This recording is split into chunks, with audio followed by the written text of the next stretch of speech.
ക്കും സായാഹ്ന വന്ദനങ്ങൾ. നമ്മൾ നേരത്തെ ഓർത്തതുപോലെ 4-ാമത്തെ ക്ലാസ്സിലേക്ക് പ്രവേശിക്കുകയാണല്ലോ.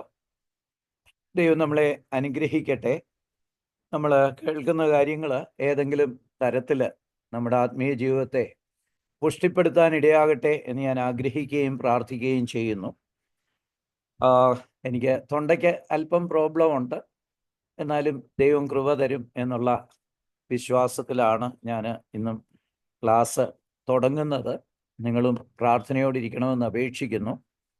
ഡെന്നി സഹോദരൻ ഓർപ്പിച്ചതുപോലെ ബൈബിളിൻ്റെ ആധികാരികതയും വിശ്വസ്തതയും ഭയങ്കരമായിട്ട് ചോദ്യം ചെയ്യുന്ന ഒരു കാലഘട്ടത്തിലാണ് നമ്മൾ ജീവിച്ചിരിക്കുന്നത്. ഒരു പക്ഷേ നമുക്കതിനെക്കുറിച്ചൊന്നും സംശയമില്ലെങ്കിൽ തന്നെ നമ്മളോട് മറ്റുള്ളവർ അനേക ചോദ്യങ്ങൾ ചോദിക്കാനുള്ള സാധ്യതയുണ്ട്. ആ മറ്റുള്ളവരിൽ നമ്മുടെ മക്കളും നമ്മുടെ കൊച്ചുമക്കളും ഒക്കെ ഉൾപ്പെടുന്നു. അതുകൊണ്ട് തന്നെ നമ്മൾ എക്യുപ്ഡ് ആകേണ്ട അല്ലെങ്കിൽ സജ്ജരാകേണ്ട വളരെ അത്യാവശ്യമുണ്ട്. കാലം വളരെ വല്ലാത്ത സ്ഥിതിയിൽ പോയിക്കൊണ്ടിരിക്കുകയാണല്ലോ. അപ്പോൾ അതുകൊണ്ട് നമ്മളെ തന്നെ നമ്മൾ സ്വയം പരിശീലിപ്പിക്കേണ്ട ആവശ്യമുണ്ട്. ഞാൻ കാർമൽ അസംബ്ലിയോട് ഇതിന് ഇങ്ങനെ ഒരു അവസരം തന്നതിനും പ്രത്യേകമായിട്ട് നന്ദി പറയുന്നു. സാധാരണ എല്ലായിടത്തും ഇങ്ങനെയുള്ളിടത്തൊക്കെ 2 ക്ലാസ് 3 ക്ലാസ്സൊക്കെയാണ് കിട്ടുന്നത്. ഇപ്പം പലപ്പോഴും മുഴുവൻ ഡീറ്റെയിൽസിലേക്കും പോകാനായിട്ട് കഴിയാറില്ല. എന്നാൽ ഇവിടെ ധാരാളം സമയം തന്നിട്ടുണ്ട്. അതുകൊണ്ട് തന്നെ വളരെ വിശദമായിട്ട് ഈ കാര്യങ്ങൾ നമുക്ക് ചർച്ച ചെയ്യാനായിട്ട് നേരം കിട്ടുന്നു. അതോർത്തും ഞാൻ ദൈവത്തെ സ്തുതിക്കുന്നു. അപ്പം നമ്മൾ കഴിഞ്ഞ ആഴ്ച അവസാനിപ്പിച്ചത് ഈ 73-ാമത്തെ സ്ലൈഡിലാണ്. ഒരു വലിയ റിവിഷനുള്ള സാധ്യതയില്ല. എന്നാലും ഈ സ്കീം നമ്മൾ ഇതിൻ്റെ ആ സ്കീം നമ്മൾ ചർച്ച ചെയ്യുമ്പം തന്നെ ഒരു റിവിഷൻ അതോടുകൂടെ നടക്കും എന്നുള്ളത് കൊണ്ട് ഞാൻ കൂടുതൽ റിവിഷന് പോകാതെ ഈ ഒരു സ്കീമിനെ കുറിച്ച് ഡിസ്കസ് ചെയ്യാമെന്ന് വിചാരിച്ചു. നമ്മളന്ന് കണ്ടതാണ് മാപ്സ് എന്നുള്ള ചുരുക്കെഴുത്തിലുള്ള കാര്യങ്ങളാണ് ശരിക്കും ഈ ദൈവവചനത്തിൻ്റെ ആധികാരികത പഠിക്കാനായിട്ട് നമ്മൾ ഉപയോഗിക്കുന്നത്. അത് മാനുസ്ക്രിപ്റ്റ്സ്, ആർക്കിയോളജി, പ്രോഫസി, സ്റ്റാറ്റിസ്റ്റിക്സ് എന്നീ 4 വാക്കുകളുടെ ചുരുക്കെഴുത്താണ് മാപ്സ്. മാപ്പ് എന്ന് പറഞ്ഞാൽ നമുക്കറിയാം, അത് ഓർത്തിരിക്കാൻ വളരെ എളുപ്പമാണ്. ലോക ഭൂപടമോ ഇന്ത്യയുടെ ഭൂപടമോ അങ്ങനെയൊക്കെ ഓർത്താൽ ഈ മാപ്പ് എന്നുള്ള അക്രോനിയം ചുരുക്കെഴുത്ത് ഓർത്തിരിക്കാനായിട്ട് എളുപ്പമാണ്. അപ്പോൾ അതുകൊണ്ടാണ് അങ്ങനെ ഒരു അക്രോനിയം ഉപയോഗിക്കുന്നത്. ഇതിൽ മാനുസ്ക്രിപ്റ്റ് എന്നുള്ള ആദ്യത്തെ ആ ഒരു ടൂള് അല്ലെങ്കിൽ ബൈബിളിൻ്റെ ആധികാരികതയും വിശ്വസ്തതയും അംഗീകരിക്കാനായിട്ട് നമ്മളെ പ്രേരിപ്പിക്കുന്ന, മറ്റുള്ളവരെ കൺവിൻസ് ചെയ്യാനായിട്ട് നമ്മളെ സഹായിക്കുന്ന ആദ്യത്തെ കമ്പോണൻ്റ് എന്ന് പറയുന്നത് മാനുസ്ക്രിപ്റ്റ് ആണ്. മാനുസ്ക്രിപ്റ്റ് എന്ന് പറഞ്ഞാൽ ഡെഫിനിഷൻ എല്ലാവരും ഓർക്കുന്നു എന്ന് ഞാൻ വിചാരിക്കുന്നു. മാനുസ്ക്രിപ്റ്റ് എന്ന് പറഞ്ഞാൽ കൈകൊണ്ട് എഴുതിയതാകാം, അല്ലെങ്കിൽ മെക്കാനിക്കൽ അല്ലാതെ വലിയ പ്രസ് മുഖാന്തരം ഒന്നും അല്ലാതെ കോപ്പി എടുക്കുന്ന ഏതെങ്കിലും സംവിധാനം വഴി കോപ്പി എടുത്താലും അതിനെ മാനുസ്ക്രിപ്റ്റ്സ് എന്നാണ് വിളിക്കുന്നത്. ഇപ്പം നമ്മൾ കമ്പ്യൂട്ടറിൽ ഒരു കോപ്പി ടൈപ്പ് ചെയ്തെടുത്താൽ അതിനെയും മാനുസ്ക്രിപ്റ്റ് എന്ന് തന്നെ വിളിക്കാം. അതേസമയത്ത് ലാർജ് സ്കെയിലിലുള്ള ഒരു മെക്കാനിക്കൽ ഡിവൈസ്, ഒരു പ്രിൻ്റർ ഉപയോഗിച്ച് പ്രിൻ്റ് ചെയ്തെടുത്താൽ അതിനെ മാനുസ്ക്രിപ്റ്റ് എന്ന് വിളിക്കാനായിട്ട് പറ്റില്ല. ഈ പ്രാചീന ഗ്രന്ഥങ്ങൾ വിലയിരുത്തുമ്പോൾ മാനുസ്ക്രിപ്റ്റ്സിന് വലിയ പ്രാധാന്യമുണ്ട്. അതിനകത്ത് നമ്മൾ 3 ടെസ്റ്റുകളാണ് ചർച്ച ചെയ്തുകൊണ്ടിരുന്നത്. Bibliographical test, external evidence test, ബിബ്ലിയോയിൽ LIO പോയിട്ടുണ്ട്, external evidence test, internal evidence test. 3 ടെസ്റ്റുകളാണ്. അതിൽ 2ഉം 3ഉം ടെസ്റ്റുകൾ വളരെ വാക്കുകളിൽ നിന്ന് തന്നെ നമുക്ക് കിട്ടും. ബിബ്ലിയോഗ്രഫി എന്ന് പറഞ്ഞാൽ ഗ്രന്ഥസൂചികയാണ്. ഒരു ഗ്രന്ഥം എഴുതാൻ ആധാരമാക്കുന്ന രേഖകളുടെ ചിട്ടപ്പെടുത്തിയ ഒരു പട്ടികയാണ് ബിബ്ലിയോഗ്രഫി. നല്ല സ്റ്റാൻഡേർഡ് പുസ്തകങ്ങളൊക്കെ നോക്കിയാൽ അതിൻ്റെ പുറകിൽ ബിബ്ലിയോഗ്രഫി എന്ന് രേഖപ്പെടുത്തിയിരിക്കുന്നത് കാണാനായിട്ട് സാധിക്കും. അതാണ് ഗ്രന്ഥസൂചിക. ബൈബിളിനെ സംബന്ധിച്ച് എന്താണ് ഈ ഗ്രന്ഥസൂചിക? 1-ാം നൂറ്റാണ്ട് മുതൽ എഴുതപ്പെട്ട അനേക കൈയെഴുത്ത് പ്രതികൾ നമ്മൾ ഭൂമിയിൽ നിന്ന് കുഴിച്ചെടുത്തിട്ടുണ്ട്. വളരെ ഇൻടാക്റ്റായിട്ട്, കേടുകൂടാതെ വായിക്കാവുന്ന രീതിയിൽ കുഴിച്ചെടുത്തിട്ടുണ്ട്. ആദ്യത്തെ 3 നൂറ്റാണ്ടിൽ നിന്ന് തന്നെയുള്ള ഒരു 26,000-ഓളം മാനുസ്ക്രിപ്റ്റ്സ് നമുക്ക് ലഭ്യമായിട്ടുണ്ട്. നമ്മളത് കഴിഞ്ഞ ദിവസം ചിന്തിച്ചതാണ്. രണ്ടാം സ്ഥാനത്തുള്ള ഗ്രന്ഥത്തിൻ്റെ കിട്ടിയിട്ടുള്ളത് 900. ബാക്കി പ്ലിനിയും അതുപോലെ സോക്രട്ടീസും ഇങ്ങനെയൊക്കെയുള്ളവരുടെ കിട്ടിയേക്കുന്നത് 8ഉം 10ഉം കോപ്പികളൊക്കെയാണ്. എന്ന് പറഞ്ഞാൽ ബൈബിളിൻ്റെ ബിബ്ലിയോഗ്രഫിക്കൽ ടെസ്റ്റ് എന്ന് പറയുന്നത് ഏതൊരു മനുഷ്യനെയും കൺവിൻസ് ചെയ്യാവുന്നതാണ്. സോക്രട്ടീസിനെയും അല്ലെങ്കിൽ പ്ലേറ്റോയെയും അരിസ്റ്റോട്ടിലിനെയും ഒക്കെ നമ്മൾ അംഗീകരിക്കുമെങ്കിൽ അതിലൊക്കെ എത്രയോ മടങ്ങ് എത്രയോ അധികമായിട്ട് കൈയെഴുത്ത് പ്രതികൾ ഉള്ള ഒരു ഗ്രന്ഥമാണ്. അല്ലെങ്കിൽ ഈ ബിബ്ലിയോഗ്രഫിക്കൽ ടെസ്റ്റ് നടത്തി ഇത് ഒരു ശരിയായ ഗ്രന്ഥമാണെന്ന് സ്വീകരിക്കാൻ പറ്റുന്ന ഒരു ഗ്രന്ഥമാണ് ബൈബിള്. കഴിഞ്ഞ നാളിൽ നമ്മളത് ചിന്തിച്ചുകൊണ്ടിരിക്കുകയായിരുന്നു. ഞാൻ ഒരു കാര്യം കൂടെ പറയണം. ഈ ടെസ്റ്റുകളൊക്കെ തന്നെ സെക്കുലർ പുസ്തകങ്ങൾക്ക് ഉപയോഗിക്കുന്ന ടെസ്റ്റുകളാണ്. അല്ലാതെ ബൈബിളിൻ്റെ ആധികാരികത തെളിയിക്കാനായിട്ട് വിശ്വാസികൾ അവർക്ക് സൗകര്യപ്രദമായ ഒരു ടെസ്റ്റ് ഡിസൈൻ ചെയ്തതല്ല, മറിച്ച് ഇവണ്ണമാണ് പ്രാചീന ഗ്രന്ഥങ്ങളുടെ എല്ലാം തന്നെ ആധികാരികതയും വിശ്വാസ്യതയും തീരുമാനിക്കുന്നത്. ഇനി ഈ ബിബ്ലിയോഗ്രഫിക്കൽ ടെസ്റ്റിലെ 3 തരം ടെസ്റ്റുകളെ കുറിച്ച് നമ്മൾ ചിന്തിച്ചു കഴിഞ്ഞു. ഒന്ന്, നമ്പർ ഓഫ് കോപ്പീസ്. ഒരു ഗ്രന്ഥത്തിൻ്റെ ഒരുപാട് കോപ്പികൾ കിട്ടുകയാണെങ്കിൽ അതിന് പല പ്രാധാന്യമുണ്ട്. ഒന്നാമതായിട്ട് ഈ ഗ്രന്ഥം എഴുതിയ കാലത്ത് തന്നെ ആളുകൾ വിലമതിച്ചിരുന്നു. ബൈബിളിനെ സംബന്ധിച്ചാണെങ്കിൽ ദൈവികമാണെന്ന് ആളുകൾക്ക് ഉറപ്പുണ്ടായിരുന്നു. അതുകൊണ്ടാണ് അവർ വളരെ ചെലവുള്ള ഒരു പണി ആ കാലത്ത് കോപ്പികൾ എടുക്കുന്നത്.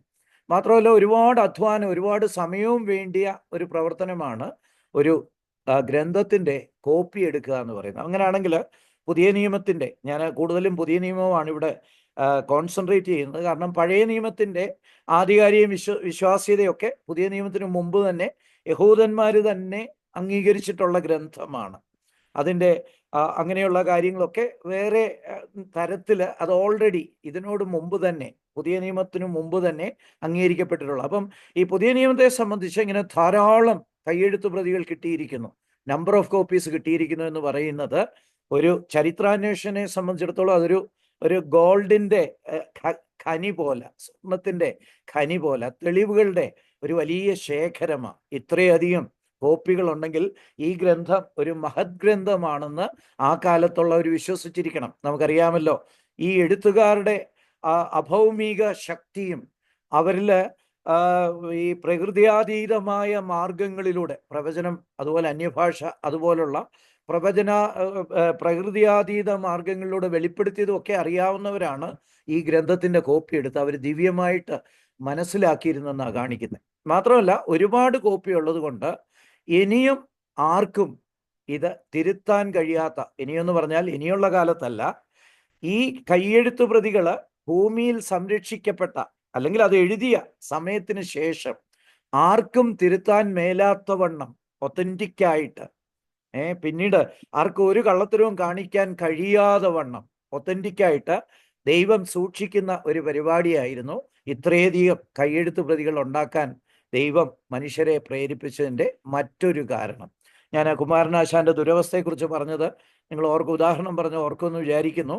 ഇനി മേലാൽ ആർക്കും ദുരവസ്ഥയിൽ അല്പം വ്യത്യാസമൊക്കെ വരുത്തി ഒരു പുതിയ ഒരെണ്ണം ഉണ്ടാക്കിയിട്ട് ഇത് ദുരവസ്ഥയാണെന്ന് പറഞ്ഞ് വിൽക്കാനായിട്ട് പറ്റില്ല. കാരണം കേരളത്തിൽ അങ്ങോളം ഇങ്ങോളം ലൈബ്രറികളിൽ ദുരവസ്ഥയുടെ കോപ്പിയുണ്ട് എന്ന് പറഞ്ഞതുപോലാണ് ബൈബിളിൻ്റെ 100 കണക്കിന് കോപ്പികൾ ദൈവം കല്ലിൽ ശേഖരിച്ചു വെച്ചിരിക്കുന്നു, അല്ലെങ്കിൽ മണ്ണിൽ ശേഖരിച്ചു വെച്ചിരിക്കുന്നു, അല്ലെങ്കിൽ ഗുഹകളിലും കലങ്ങളിലും ഒക്കെ ശേഖരിച്ചു വെച്ചിരിക്കുന്നു എന്നുള്ളത് കൊണ്ട് തന്നെ ഇത് പിന്നീട് ആർക്കും തിരുത്താൻ കഴിയാത്ത ഒരു ഗ്രന്ഥമായിട്ട് മാറിയിരിക്കുന്നു. ദൈവത്തിൻ്റെ അത്ഭുതകരമായിട്ടുള്ള സംരക്ഷണം ഈ ഗ്രന്ഥത്തിന് കാണുന്നുണ്ട്.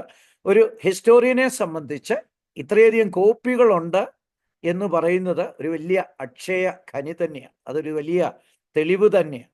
അപ്പം 8ഉം 9ഉം കോപ്പികളൊക്കെ ലഭിച്ച ഓരോ ഗ്രന്ഥങ്ങളൊക്കെ ആധികാരികമാണെന്ന് പറയുകയും അതിലെ വലിയ കാര്യങ്ങളെക്കുറിച്ചൊക്കെ ചർച്ച ചെയ്യുകയും ചെയ്യുന്നവർക്ക് ഈ 26,000 കോപ്പികളുള്ള ഗ്രന്ഥത്തെ ഒരിക്കലും അവഗണിക്കാനായിട്ട് സാധിക്കത്തില്ല.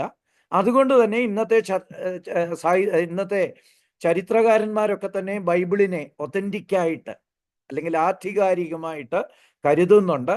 അവർ ഒരുപക്ഷെ യേശുക്രിസ്തുവിൽ വിശ്വസിക്കുന്നൊന്നുമില്ല, പക്ഷേ ഈ ബൈബിള് ആധികാരികമായ ഒരു ഗ്രന്ഥമാണെന്നുള്ള കാര്യത്തിൽ ഇന്നത്തെ ചരിത്രകാരന്മാർക്ക് കാര്യമായിട്ടുള്ള സംശയമില്ല.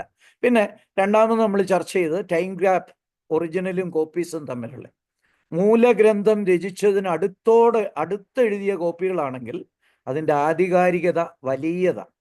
കാരണം അങ്ങനെയുള്ള കോപ്പികളിൽ തെറ്റ് വരാനുള്ള സാധ്യത കുറയും. അതുപോലെ മിത്തുകൾ, കെട്ടുകഥകൾ കയറിപ്പറ്റാനുള്ള സാധ്യതയും കുറയും. ഇപ്പം ഗാന്ധിജിയെക്കുറിച്ച് ഒരു 1000 വർഷം കഴിഞ്ഞ് വേണേൽ ആർക്കെങ്കിലും ഗാന്ധിജി ദൈവമായിരുന്നൊക്കെ എഴുതാൻ പറ്റും. ഗാന്ധിജിയുടെ ജീവചരിത്രമൊക്കെ എഴുതിയ ഒരുപാട് കാലത്തിന് ശേഷമാണ്. പക്ഷേ ഈ തലമുറയിൽ പോലും ഗാന്ധിജി ആരായിരുന്നു എന്ന് നമുക്കൊക്കെ അറിയാം. അപ്പം ഗാന്ധിജിയുടെ ജീവചരിത്രത്തെക്കുറിച്ചൊക്കെ നമുക്കറിയാം. അപ്പം ഗാന്ധിജിയുടെ ജീവചരിത്രം തിരുത്തി ഇനി ഗാന്ധിജിയെ ഒരു ദൈവമാക്കുകയൊന്നും ഈ നൂറ്റാണ്ടിലൊന്നും സാധ്യമല്ല എന്ന് പറഞ്ഞതുപോലാണ് ഒരു മൂലഗ്രന്ഥവും അതിൻ്റെ കോപ്പികളും തമ്മിലുള്ള വിടവ്. അത് വളരെ പ്രധാനപ്പെട്ട ഒരു തെളിവാണ്.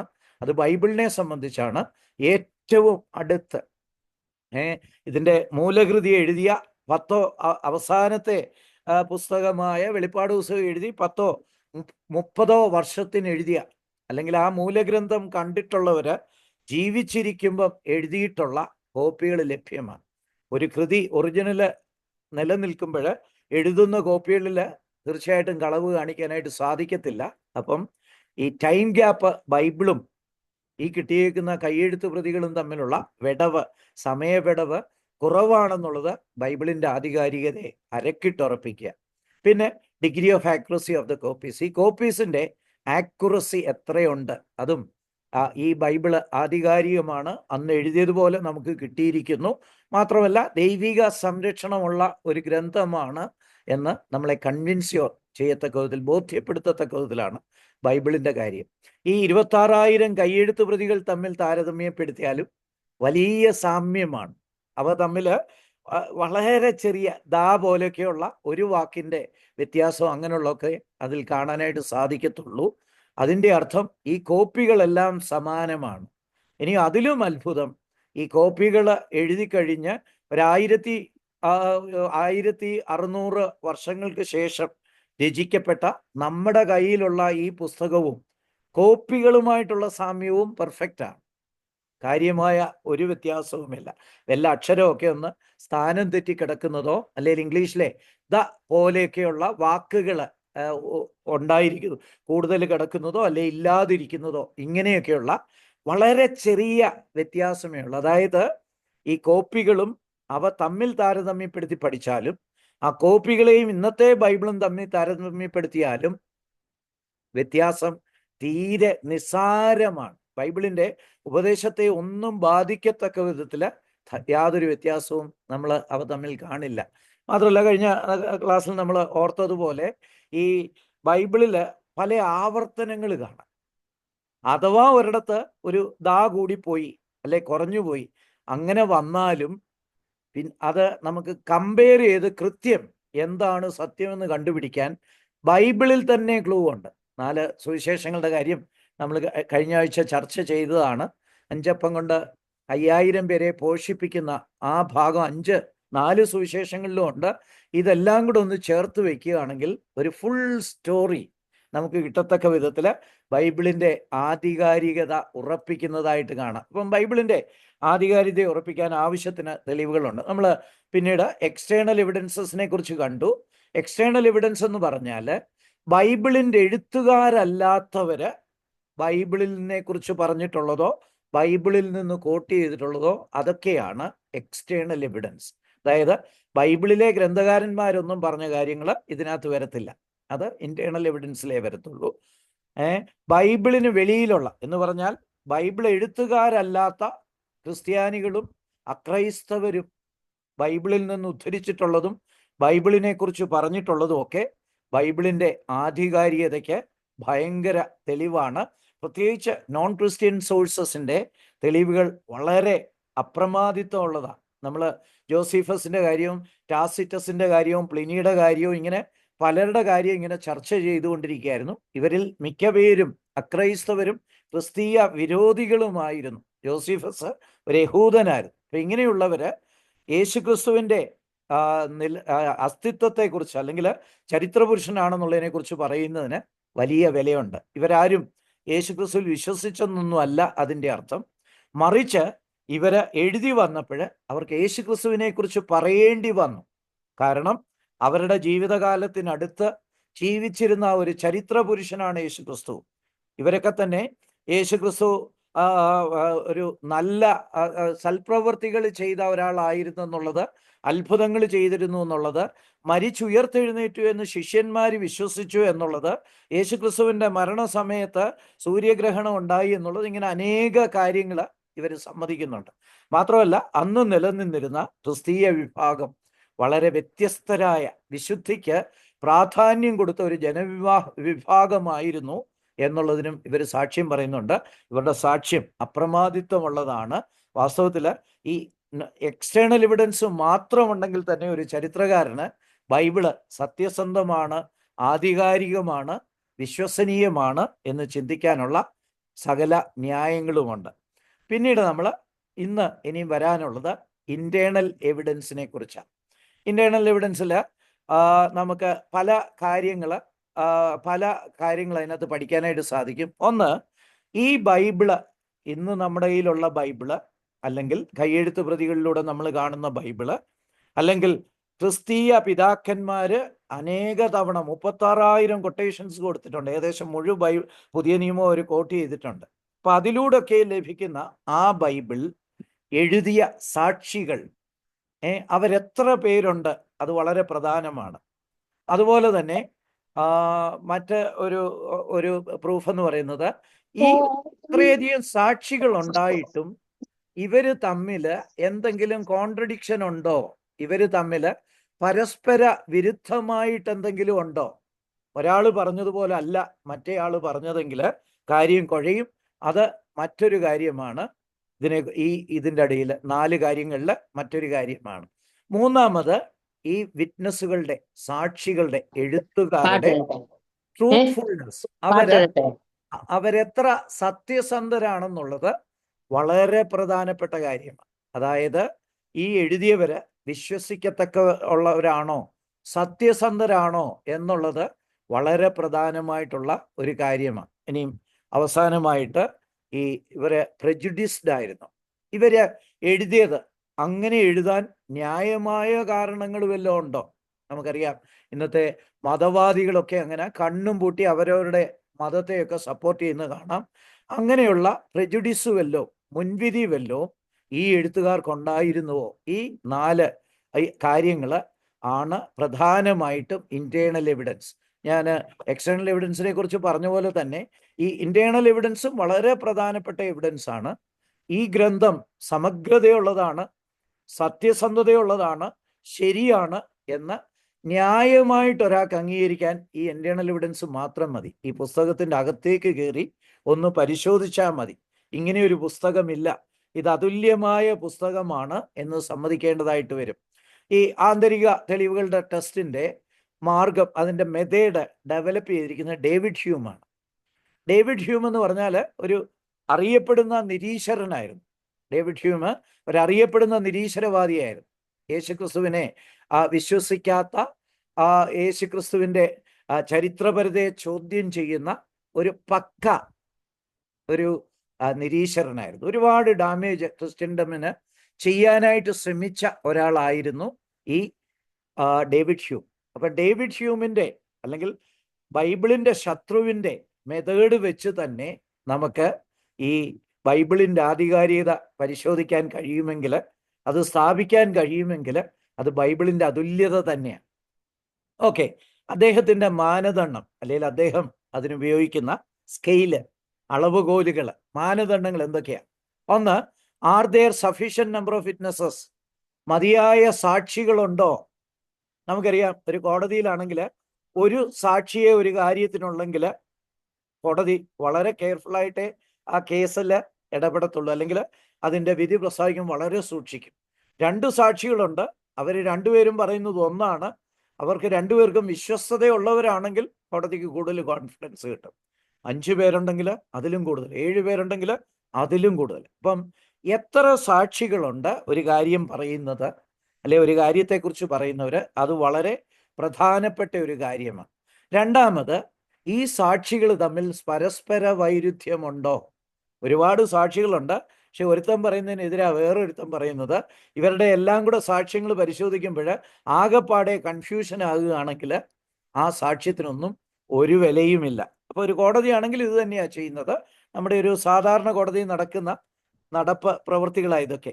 അതുപോലെ വേർ ദ വിറ്റ്നസസ് ട്രൂത്ത്ഫുൾ, ഈ സാക്ഷികള് സത്യസന്ധരായിരുന്നുവോ, വിശ്വസിക്കാവുന്നവരായിരുന്നുവോ, ഇവരെ നമുക്ക് വിശ്വസിക്കാൻ പറ്റുന്നവരാണോ?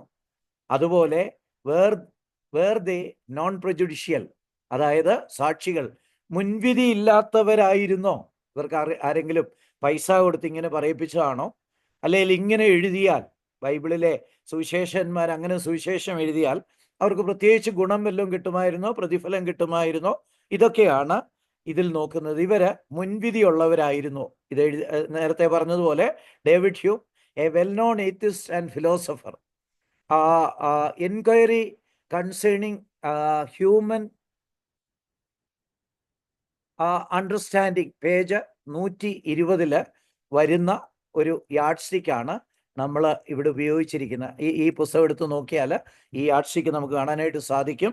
ഇത് നെറ്റിൽ കയറിയാലും ഡേവിഡ് ഹ്യൂമിൻ്റെ yardstick to measure internal evidence എന്ന് പറഞ്ഞാൽ ഇത് കിട്ടും. ഓക്കെ, ആന്തരിക തെളിവ് ടെസ്റ്റ് 1 വരാം. മതിയായ സാക്ഷികളുണ്ടോ ബൈബിള് പറയുന്ന കേന്ദ്ര വിഷയങ്ങൾക്ക്, പ്രത്യേകിച്ച് യേശുക്രിസ്തുവിനും യേശുക്രിസ്തുവിൻ്റെ ജീവിതത്തിനും പ്രവർത്തനത്തിനും മരണത്തിനും ഉയർത്തെഴുന്നേൽപ്പിനും അതുപോലെ സ്വർഗാരോഹണത്തിനും യേശുക്രിസ്തുവിൻ്റെ പഠിപ്പിക്കലിനും ഒക്കെ ആവശ്യമായ സാക്ഷികളുണ്ടോ?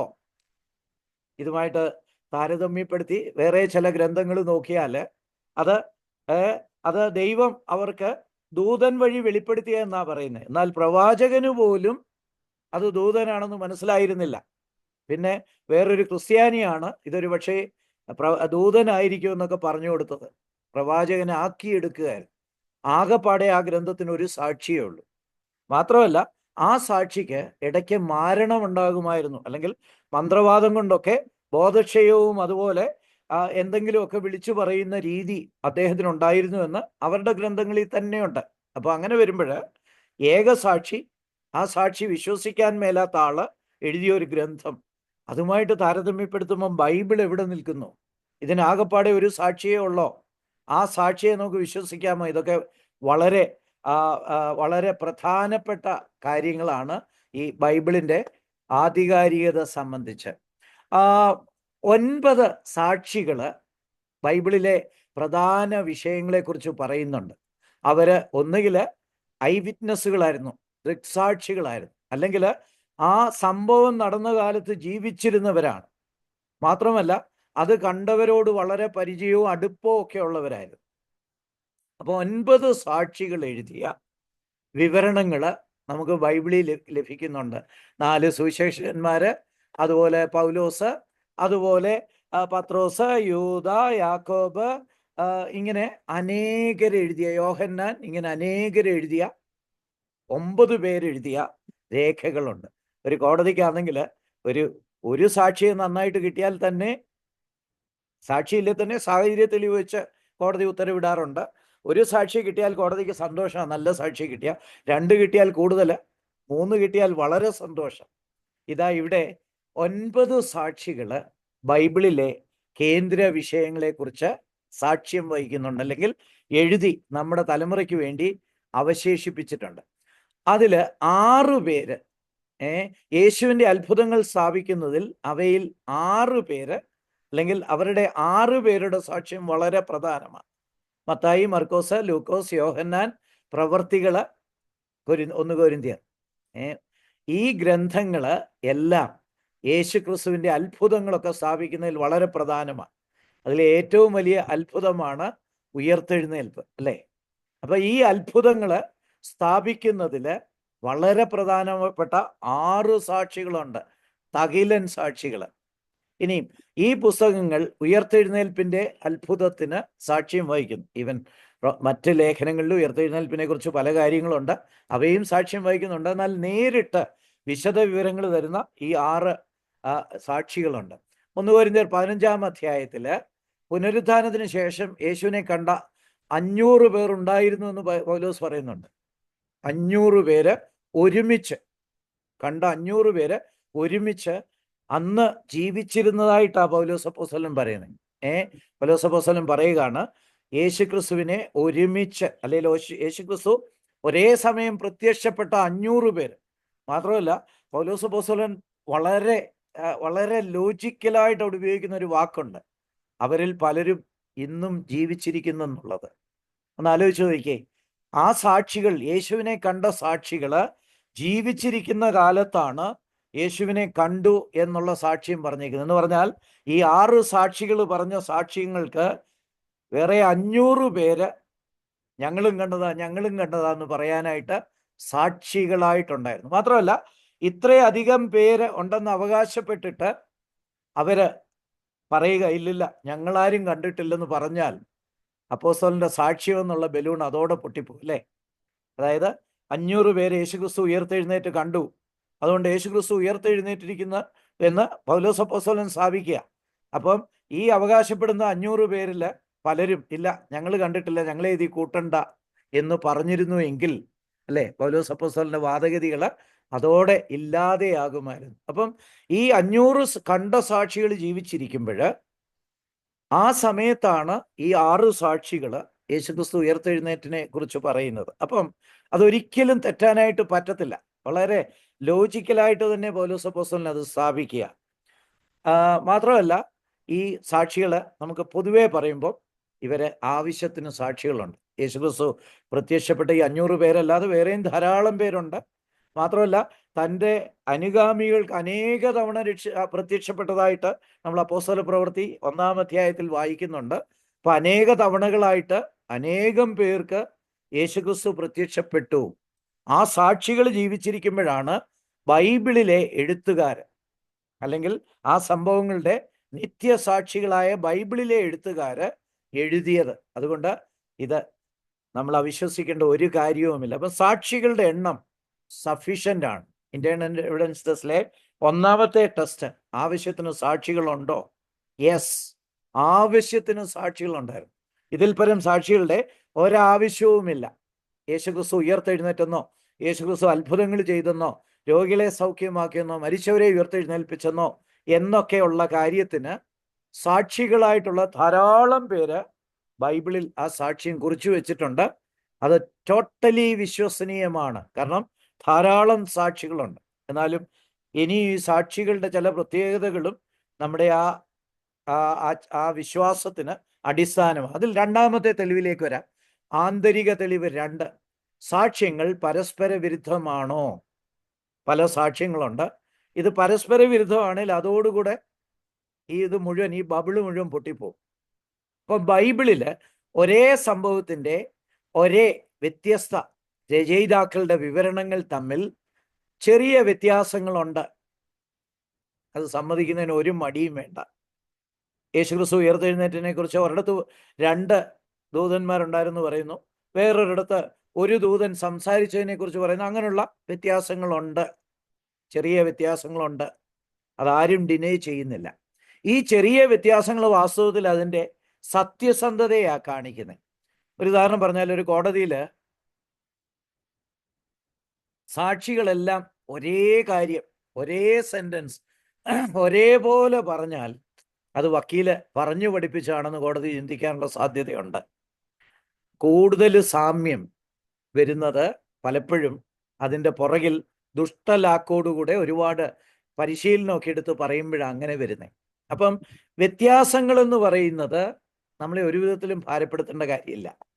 ബൈബിളിലെ വിവരണങ്ങൾ തമ്മിൽ വ്യത്യാസമുണ്ട്, അതിന് നമ്മൾ ഒട്ടും വിഷമിക്കേണ്ട കാര്യങ്ങളേ ഇല്ല. വാസ്തവത്തിൽ അത് ബൈബിളിൻ്റെ ആധികാരികതയെ ഉറപ്പിക്കുക അല്ലാതെ കുറയ്ക്കുകയല്ല. എന്നാൽ വ്യത്യാസങ്ങളും വൈരുദ്ധ്യങ്ങളും ഒന്നല്ല. Differences and contradictions are different. വ്യത്യാസങ്ങളെന്ന് പറയുന്നതും വൈരുദ്ധ്യങ്ങളെന്ന് പറയുന്നതും ടോട്ടലി ഡിഫറെൻ്റാണ്, വ്യത്യസ്തമാണ്. അത് 2 കാറ്റഗറിയാണ്. അപ്പം നമ്മളോട് ബൈബിളിൽ ആ ഭാഗത്ത് ഇങ്ങനെ പറഞ്ഞേക്കുന്നു, ഈ ഭാഗത്ത് ഇങ്ങനെ പറഞ്ഞേക്കുന്നു എന്നൊക്കെ പറഞ്ഞ് വലിയ വാദവുമായിട്ട് വരേണ്ടവരെ നമ്മൾ കൺവിൻസ് ചെയ്യേണ്ട ഒരു പ്രധാന കാര്യം ഇതാ, ചേട്ടാ 2 വിവരണങ്ങൾ തമ്മിൽ വ്യത്യാസമുണ്ടെന്ന് പറയുന്നതും അവ തമ്മിൽ വൈരുദ്ധ്യങ്ങളുണ്ടെന്ന് പറയുന്നതും 2 കാര്യം, ഒരേ കാര്യമല്ല. ഒരേ സന്ദർഭത്തിലും ഒരേ സമയത്തും വിപരീതങ്ങൾ സത്യമായി കണക്കാക്കുമ്പോൾ മാത്രമേ വൈരുദ്ധ്യം ഉണ്ടാകൂ.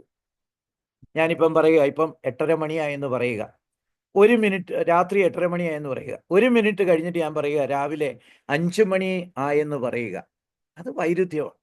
1 മിനിറ്റ് കൊണ്ട് ഈ 8:30 മണിയിൽ നിന്ന് 5:30 മണി ആകാനൊന്നും പറ്റത്തില്ല. അത് കോൺട്രഡിക്റ്ററിയാ, അത് ടോട്ടലി എതിരാ. അതിൻ്റെ സന്ദർഭം നോക്കിയാലും കോണ്ടെക്സ്റ്റ് നോക്കിയാലും ഒരേ സമയത്ത് ഒരേ അർത്ഥം കൊടുത്ത് പറയുന്നതാണോ എന്ന് പരിശോധിച്ചാൽ അത് കോൺട്രഡിക്റ്ററി ആണെന്ന് നമുക്ക് കണ്ടുപിടിക്കാം. ഇപ്പം 8:30 1 മിനിറ്റിന് ശേഷം രാവിലെ 5:30 ആയെന്ന് പറഞ്ഞാൽ അത് വൈരുദ്ധ്യമാണ്. അപ്പം എന്നെ കേൾക്കുന്ന ഒരു സംശയിക്കണം, ഈ പുള്ളിക്ക് തലയുടെ ഏതെങ്കിലും ഒരു നട്ട് വല്ലതും ഇളകിയിരിപ്പുണ്ടോ, അല്ലെ ഇങ്ങനെ പറയത്തില്ലല്ലോ, അല്ലെങ്കിൽ ഇങ്ങനെ വ്യത്യസ്തമാക്കി പറയാൻ എന്തെങ്കിലും ദുരുദ്ദേശമുണ്ടോ എന്നൊക്കെ ചിന്തിക്കേണ്ടതായിട്ട് വരും. അപ്പം ഒരേ സന്ദർഭത്തിലും ഒരേ സമയത്തും വിപരീതമായ കാര്യങ്ങൾ സത്യമാണെന്ന് അവകാശപ്പെടുമ്പോൾ മാത്രമേ വൈരുദ്ധ്യമുള്ളൂ. അല്ലാതെ രണ്ട് വ്യത്യസ്തമായ വിവരണങ്ങൾ പേരോ അല്ലെ ഒരാൾ തന്നെ 2 സമയത്തോ തന്നതുകൊണ്ട് അതിൽ വൈരുദ്ധ്യം ഉണ്ടെന്ന് പറയാനായിട്ട് പറ്റത്തില്ല. ഒരു ഉദാഹരണം പറഞ്ഞാൽ, ഇപ്പം നമ്മൾ പലരും ഒരു ആക്സിഡന്റ് കണ്ടെന്ന് വിചാരിക്കുക. അവരെല്ലാവരും ആ ആക്സിഡന്റിനെ കുറിച്ച് ചെന്ന് അവരവരുടെ വീട്ടിൽ പറയുന്ന ഡിസ്ക്രിപ്ഷൻ തമ്മിലൊക്കെ വ്യത്യാസം കാണും. ചിലർ പറയും ഒരു കാറ് വളരെ സ്പീഡിൽ ഇങ്ങോട്ട് വന്നിടിക്കുകയായിരുന്നു പറയും. ചിലർ പറയും ആ ക്രോസ് ചെയ്ത ആൾ ശ്രദ്ധിക്കാതെ ക്രോസ് ചെയ്യായിരുന്നു എന്ന് തോന്നുന്നു. വേറൊരാൾ പറയും വളവായിരുന്നു, അതുകൊണ്ട് കാണാൻ കഴിയുമായിരുന്നില്ല. ഇവരെല്ലാം പറയുന്നത് ശരിയാണ്. ഓരോരുത്തരുടെ വീക്ഷണകോണിൽ അവരവർ പറയുന്ന അത് വ്യത്യാസം മാത്രമാണ്. അതേസമയത്ത് അവർ പറയുകയാണ് നട്ടുച്ചയ്ക്ക് 12 മണിക്കാണ് അപകടമെന്ന് ഒരാളും, വേറൊരാൾ പാതിരാത്രി 12 മണിക്കാണെന്ന് പറഞ്ഞാൽ അത് വൈരുദ്ധ്യമാണ്. അതേസമയത്ത് അവരവരുടെ വീക്ഷണകോണിൽ നിന്ന് വിവരണത്തിൽ അല്പം വ്യത്യാസം വരുന്നത് വൈരുദ്ധ്യമല്ല, അത് മനുഷ്യ സഹജമാണ്. മനുഷ്യൻ റിപ്പോർട്ട് ചെയ്യുമ്പോൾ മനുഷ്യൻ്റെ ആഖ്യാനങ്ങളിൽ അങ്ങനെയുള്ള വ്യതിയാനങ്ങളില്ലെങ്കിൽ അതാണ് സംശയിക്കേണ്ട കാര്യം. അതുപോലെ സത്യത്തിൻ്റെ ആഖ്യാനത്തിലെ വ്യത്യാസം കൊണ്ടോ വൈരുദ്ധ്യങ്ങൾ ഉണ്ടാകുമ്പോഴോ വ്യത്യാസങ്ങൾ ഉണ്ടാകാം. ഒരേ സത്യത്തിൻ്റെ ആഖ്യാന വ്യത്യാസം കൊണ്ടോ അല്ലെ വൈരുദ്ധ്യങ്ങളുള്ളപ്പോഴും വ്യത്യാസങ്ങൾ വരും. വിരുദ്ധമായ 2 കാര്യങ്ങൾ എപ്പോഴും വ്യത്യാസമായിരിക്കും. അപ്പം ഒന്നുകിൽ നമ്മൾ അല്പം വ്യത്യാസം 2 വിവരണത്തിൽ കാണുന്നുണ്ടെങ്കിൽ അത് വെറും വ്യത്യാസമാകാം, അല്ലെങ്കിൽ വൈരുദ്ധ്യമാകാം. ഈ 2 സാഹചര്യങ്ങളിലാണ് വ്യത്യാസം ഉണ്ടാകുന്നത്. ചിലപ്പം വൈരുദ്ധ്യം ഉണ്ടാകുമ്പോഴും വ്യത്യാസം ഉണ്ടാകും, പക്ഷെ മിക്കപ്പോഴും വൈരുദ്ധ്യം കൊണ്ടാകണമെന്ന് ഒരു നിർബന്ധവുമില്ല, മറിച്ച് മനുഷ്യ സഹജമായ ഒരു സ്വഭാവമാണ്. ചില ഉദാഹരണങ്ങൾ തന്നാൽ, മത്തായിയുടെ സുവിശേഷം 25 ഒരു വിവരണം ശവകുടീരത്തിലെ ഒരു ദൂതനെ കുറിച്ച് പരാമർശിക്കുന്നു. മറ്റൊന്ന് കല്ലറയിൽ 2 ദൂതന്മാരുണ്ടായിരുന്നു എന്ന് പറയുന്നു. യോഹന്നാൻ 20:12 2 ദൂതന്മാർ ഉണ്ടായിരുന്നു എന്ന് വ്യക്തമായിട്ട് പറയുന്നുണ്ട്. മത്തായി ശവകുടീരത്തിലെ ഒരു ദൂതനെ കുറിച്ചാണ് പറയുന്നത്. അപ്പൊ ഇത് കോൺട്രഡിക്ഷൻ ആണോ? അല്ല, ഇത് കോൺട്രഡിക്ഷൻ അല്ല. മത്തായി ഒരു ദൂതൻ മാത്രമേ ഉള്ളൂ എന്ന് പറയുന്നില്ല. മത്തായി വാസ്തവത്തിൽ പറഞ്ഞത് സംസാരിച്ച ആ ഒരു ദൂതനെ കുറിച്ചാണ്. 2 ദൂതന്മാരുണ്ടായിരുന്നു, അതിൽ ഒരാളെ സംസാരിച്ചുള്ളൂ. ആ സംസാരിച്ച ആളിനെ കുറിച്ചാണ് മത്തായി പറഞ്ഞത്. ഇപ്പം ഒരു സ്ഥലത്തൊരു അപകടം ഉണ്ടാകുക എന്ന് വിചാരിക്കുക. അവിടെ മന്ത്രിയും സന്ദർശിച്ചു, SP യും സന്ദർശിച്ചു. പക്ഷേ SP ഒന്നും പറഞ്ഞില്ലെന്ന് വിചാരിക്കുക. പിറ്റത്തെ പത്രത്തിൽ ചിലപ്പം റിപ്പോർട്ട് ചെയ്യും മന്ത്രി അപകട സ്ഥലം സന്ദർശിച്ചു, സമഗ്രമായി അന്വേഷിച്ച കുറ്റക്കാരെ ശിക്ഷിക്കുമെന്ന് പറഞ്ഞു എന്നൊക്കെ പറഞ്ഞ് പത്രത്തിൽ വരും. വേറൊരു പത്രത്തിൽ ചിലപ്പം മന്ത്രിയും SP യും സന്ദർശിച്ചു, മന്ത്രി ഇന്നത് പറഞ്ഞെന്ന് പറയും. വേറൊരെണ്ണത്തിൽ മന്ത്രി SP യും സന്ദർശിച്ചു, അവർ പറഞ്ഞത് എന്താണെന്ന് പറഞ്ഞില്ലെന്ന് വരാം. വിവരണങ്ങൾ തമ്മിൽ വ്യത്യാസം സാധാരണമാണ്. ഒരേ ദിവസത്തിലെ മനോരമ പത്രം എടുത്ത് നോക്ക്, അല്ലെങ്കിൽ മാതൃഭൂമി എടുത്ത് നോക്ക്, അല്ലെങ്കിൽ ഇവ തമ്മിലൊന്ന് കമ്പയർ ചെയ്ത് നോക്ക്. എഡീഷനുകൾ തമ്മിൽ തന്നെ വ്യത്യാസം കാണും, പിന്നെ വാർത്തകൾ തമ്മിലും കാണും. ഇന്നത്തെ വാർത്തയിലാണെങ്കിൽ കോട്ടയത്ത് നടന്ന ആ കൊലപാതകത്തെക്കുറിച്ച് മനോരമയുടെ ഫ്രണ്ട് പേജിൽ പറയുന്നില്ല. ജസ്റ്റ് ഒരു കൊലപാതകം നടന്നെന്ന് ഒരു ലൈൻ അവിടെ കൊടുത്തിട്ടുണ്ട്, പിന്നെ അത് വേറൊരു പേജിലാണ് കൊടുക്കുന്നത്. മറ്റു ചില പത്രത്തിൽ 1-ാമത്തെ പേജിൽ തന്നെ കോട്ടയത്തെ ആ ഇരട്ട കൊലപാതകത്തെക്കുറിച്ച് പറഞ്ഞിട്ടുണ്ട്.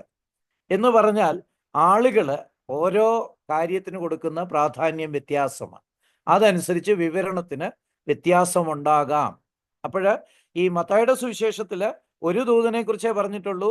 യോഹന്നാൻ്റെ, ഇത് സാധാരണ നിരീക്ഷകന്മാർ പറയുന്ന ഒരു ഉദാഹരണമാണ്, യോഹന്നാൻ്റെ സുവിശേഷത്തിൽ 2 ദൂതന്മാരുണ്ടായിരുന്നു എന്ന് പറയുന്നത് കണ്ടില്ലേ? ഇത് തമ്മിൽ വലിയ കോൺട്രഡിക്ഷനാ? ഇല്ല, അത് തമ്മിൽ ഒരു കോൺട്രഡിക്ഷനും ഇല്ല. മത്തായി സംസാരിച്ച ദൂതനെ കുറിച്ച് പറഞ്ഞെന്ന് മാത്രമേ ഉള്ളൂ. യോഹന്നാനാണെങ്കിൽ ദൂതന്മാരുടെ എണ്ണത്തെക്കുറിച്ച് പറഞ്ഞു, 2 പേരുണ്ടായിരുന്നു എന്നുള്ളതും കൂടെ പറഞ്ഞു എന്നേ ഉള്ളൂ. അവർ 2 പേരും യേശു ഉയർത്തെഴുന്നേറ്റെന്നുള്ള വലിയ സത്യം അവിടെ പറയുന്നുമുണ്ട്.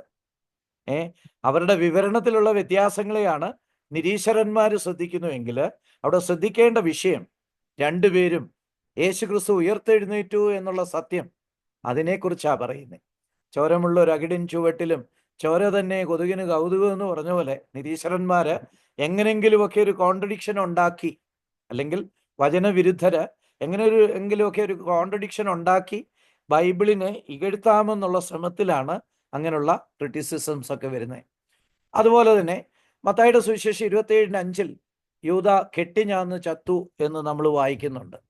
അതേസമയത്ത് അപ്പോസ്തല പ്രവൃത്തിയിലാണെങ്കിൽ അവൻ തല കീഴായി വീണ് നടുവേ പിളർന്ന് അവൻ്റെ കുടലെല്ലാം തുറിച്ചുപോയി.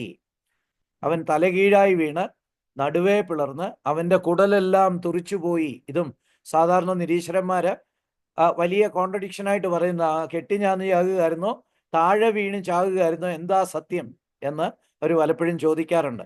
തൂങ്ങി മരിച്ചതിന് ശേഷം കയർ മുറിഞ്ഞ് മൃതദേഹം മൂർച്ചയുള്ള പാറകളിൽ വീണ് പിളർന്നതിന് ശേഷം അവൻ്റെ മൃതശരീരം കണ്ടെത്തിയതിനെ കുറിച്ചാണ് നമ്മൾ വാസ്തവത്തിൽ അപ്പോസ്തല പ്രവൃത്തി വായിക്കുന്നത്. അവൻ കെട്ടിഞ്ഞാന്ന് തന്നെയാണ് ചത്തത്. ധൃതിയിൽ പോയി അന്വേഷിച്ച് കണ്ടുപിടിച്ച കയറിന് ബലമില്ലായിരുന്നു. ചത്തു കഴിഞ്ഞപ്പം ചക്ക വെട്ടി താഴെ ഇടുന്ന പോലെ അവൻ താഴെ വീണു. അത് കല്ലുകൾ നിറഞ്ഞ സ്ഥലമായിരുന്നു. അതിൽ വീണ് അവൻ്റെ കുടല് പൊട്ടിപ്പോയിരിക്കാൻ സാധ്യതയുണ്ട്. അപ്പം ഈ 2 കാര്യങ്ങളും 2 വിവരണങ്ങളും ശരിയാകാം. ഇനിയും ഒരു സെക്കുലർ എക്സാമ്പിളും കൂടെ എടുക്കാം.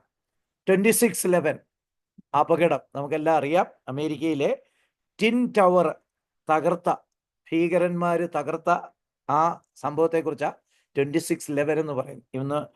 ഇന്നലെ നമ്മുടെ രാജ്യത്തും ഒരു വലിയ ടെററിസ്റ്റ് ആക്രമണം നടന്ന കാര്യമാണല്ലോ. അപ്പം നമുക്കെല്ലാം ഇതിനെക്കുറിച്ച് ചിന്തിക്കാനായിട്ട് കഴിയും. 26/11 ആക്രമണത്തിൻ്റെ പിറ്റേ ദിവസം അമേരിക്കയിലെ പത്രങ്ങൾ തന്നെ ഇത് റിപ്പോർട്ട് ചെയ്തു. ഇത് ന്യൂയോർക്ക് ടൈംസ് ആണ്. അവരെഴുതി US അറ്റാക്ട്, വലിയ വെണ്ടയ്ക്ക അക്ഷരത്തിൽ US അറ്റാക്ട്, അതാണ് അവരുടെ ഹെഡിങ്. അതേസമയത്ത് ലോസ് ഏഞ്ചൽസ് ടൈംസ് പറഞ്ഞത് terrorist attack New York and Pentagon. Terrorist ന്യൂയോർക്കും പെൻറ്റഗണും അറ്റാക്ക് ചെയ്തു. വാഷിങ്ടൺ പോസ്റ്റ് എഴുതിയത് terrorist hijack 4 airlines, destroy World Trade Center, hit Pentagon, 100s deads. മരിച്ചവരെ കുറിച്ചൊക്കെ അവർ ഹെഡിങ് കൊടുക്കുന്നുണ്ട്.